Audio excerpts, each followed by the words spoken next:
Hello everyone. So for this episode, we're gonna talk about how to calculate for descriptive statistics in Excel. Uh, so again, one of the major differences between SPSS and Excel is that in Excel you just write the headers yourself. There's no setting up of variables involved, primarily because Excel does not really have the analysis function, so you don't really need those kinds of setting up. So in a sense, Excel is a bit more supervised in a way. So there's a lot more input on the part of the researcher or the statistician. Essentially, Excel functions similar to a to your longhand calculation, except that there are some shortcuts that you can do. Essentially, you have your calculator as well. But anyway, when you are encoding in Excel, again, it follows the same concept, the same principle, wherein the columns will be your variables and then your rows would be your participants. So for example, you can have, let's say, I usually use a participant ID, let's say participants 1 to 10, and then you put ID in here, and let's say we want to do height in centimeters, things like that. Or let's say you want to do something else, but let's use height. But essentially, this is already what you would have when you are encoding in Excel. Okay, unlike in SPSS, where you all have that variable view, you have to set up like what the levels of measurement is. Essentially, this is what you have. Okay, so we have a bit of time. Let's talk about descriptive statistics. And really, how it works is that you would need data, of course. For let's make some data.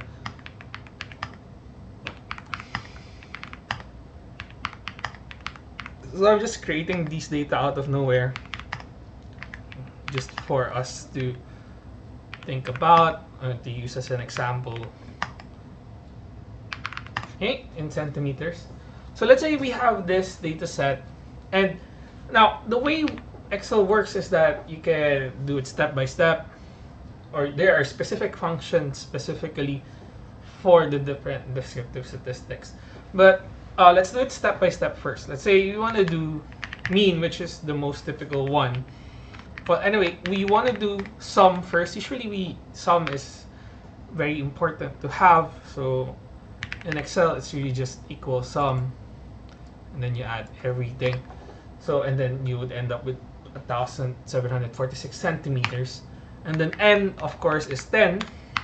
So really, when you're doing the early parts of calculation, whether in Excel or in longhand, it's very important that you start with these basic numbers like sum, sample size, because these are the foundations of the other descriptive statistics that you would need. So in this case, if you want the mean, it's really just the sum divided by the sample size. Okay, so you end up with an average of 174.6 centimeters in terms of the height. Okay, of course, you have the median and the mode. You can do the difficulty with median is that you have to sort it. For example, generally you just want to use the median function. It will calculate the median for you, similar to mode. You can just do mode single mode. Okay. And for the mean, you also of course have the average function. So that's the other way of calculating all of these data. Okay, now let's go to a more shall we say complicated calculation, which is the variability. There is no command for range. Well, we don't measure range anyway. So usually do minimum, maximum. So for example, minimum is just min. Okay, it will give you the minimum data. And then max would be max. Okay, so it's kind of straightforward. It gives you the maximum score. So min is 150, max is 200. So therefore you can calculate the range, which is max minus min, which is 50. Okay, that's the range of scores. It ranges 50. Now let's go to variance. Okay, now variance is really just the average squared deviations. What does that mean? What is average squared deviations? Let's go to first what deviation means. Deviation just means the difference between a value and the mean. Essentially, how far you are from the mean. So in this case, let's say we want to do 160 is the value minus the mean. The mean is 174.6. Now again, if you want to drag a function down so that you don't need to type everything, remember that you can press this square here on the right side and drag down. What happens is that lowers the value of the number. For example, b2 minus b14, if you drag it down, it becomes b3 minus b15. Now the problem with that is that the mean is in b14. Okay, if you use b15, it becomes the median. So you want to keep it in b14 while the b2, b3, b4 all is moving. So in order to do that, you just put a $sign on the number, and that it will keep it constant.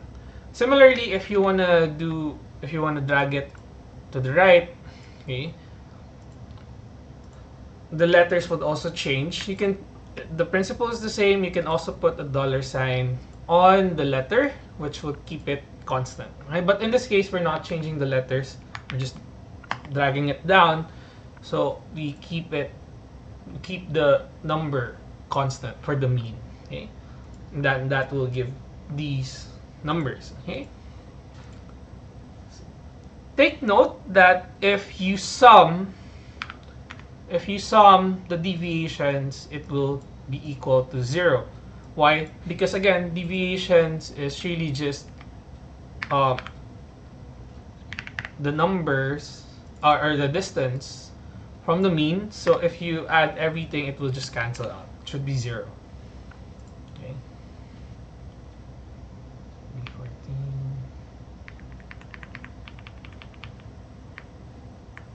Okay. Anyway, so the next step is to square the deviation. Okay, squaring the deviations. So the way you do square is just the hat sign and then 2. So power of 2. And then it will give you this. And then you would end up with these numbers. Okay?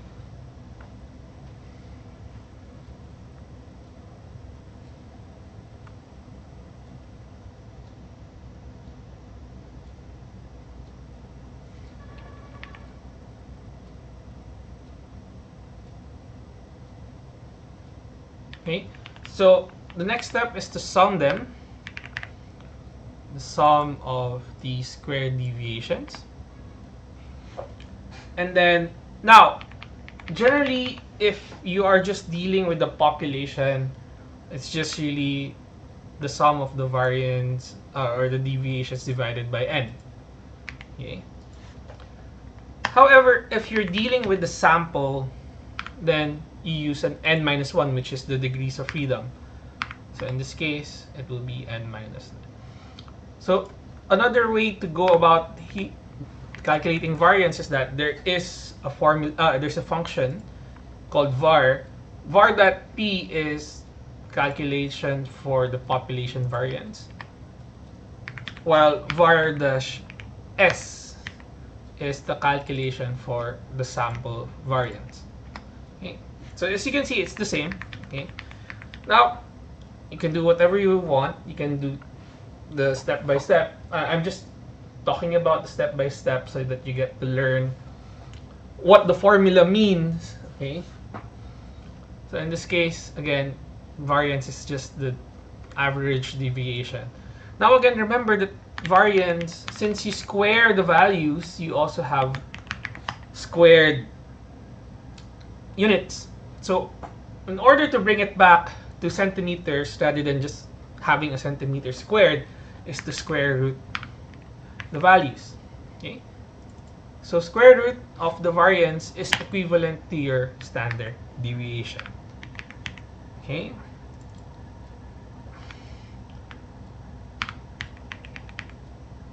So again, this one is for the population, and this one is for the sample. Again, for the sample, you usually have to deal with the degrees of freedom, which is your n-1. Okay, I won't talk about technicalities why it's n-1. But essentially, instead of using the n as the denominator, you use n-1. That's why it's bigger. Okay, so the standard deviation of a sample is bigger than that of the population. Okay, so instead of square rooting, you can also do standard dev. Again, similar to the variance, you have the standard dev p, which is for the population, and you have the standard dev s, which is for the variance. Okay, and as you can see, they're all the same. Okay, so that's how you calculate for the different descriptive statistics in Excel. Okay, this is good practice for you to understand the formula. And that's it. Okay, so good luck.